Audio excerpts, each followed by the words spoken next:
The truth is like a light that shines on the spiritual heart and grows it. And the truth is not what's perceived through the lens of conditioning. That is the relative truth. But rather, the absolute truth is what appears in the absence of identification with conditioning.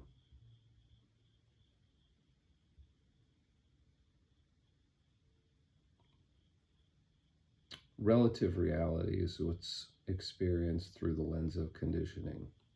Absolute reality is what is experienced apart from conditioning.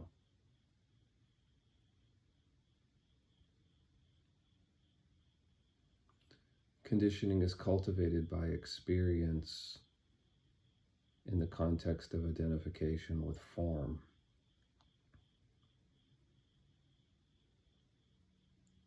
That to which the senses are exposed creates the conceptual self. It all grows from the root of I.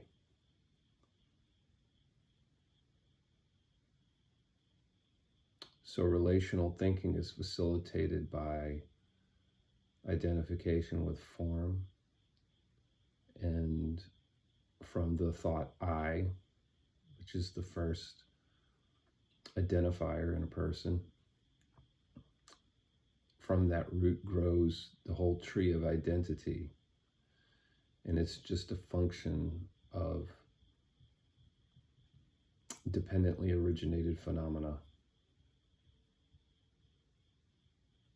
So circumstance, zip code, family, all these things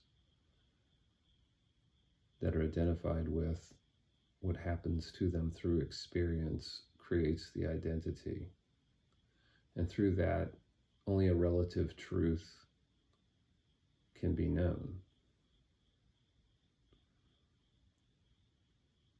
What drives desire and thus suffering is the identification with those things. What happens to them determines the state of being, whether or not circumstances agree with that, whether or not circumstances support the form in the conceptual self. That determines the state of being in identification with them.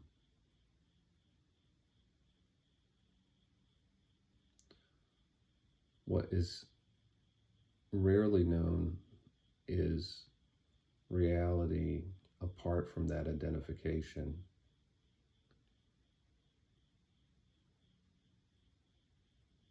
But through the modality of surrender, awareness can be known as the self. And in that is a palpable perception of the truth emanating from the spiritual heart.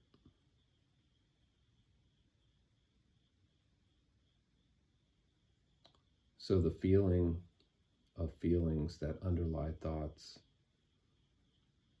without resistance or reaction, and then letting them go,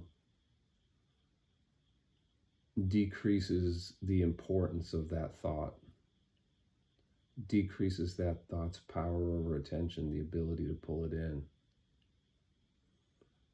If one were to have an obsessive thought that occupied the whole mind, the surrendering of that one thought could leave enough space to get a glimpse of the non-relative reality of this moment. Like a tear in the veil of conceptual self.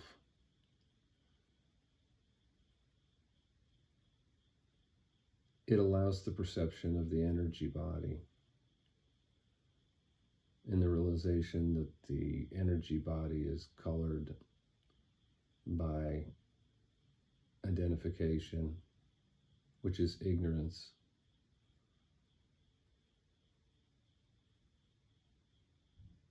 Nothing appearing in the awareness you are can be the awareness you are.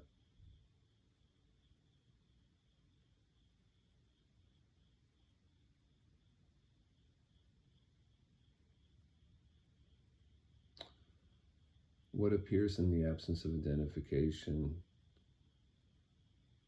eclipses the product of all desires.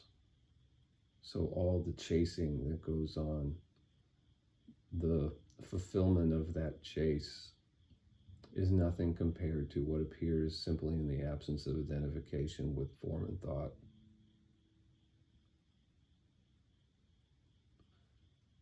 Hence, all desire is destroyed, because nothing that can be pursued can yield a product that eclipses what appears in the absence of identification of that on behalf of which there is pursuit, which is the conceptual self.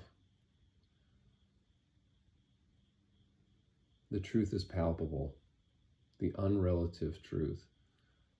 Reality not perceived through the lens of conditioning is a truth that's palpable and destructive to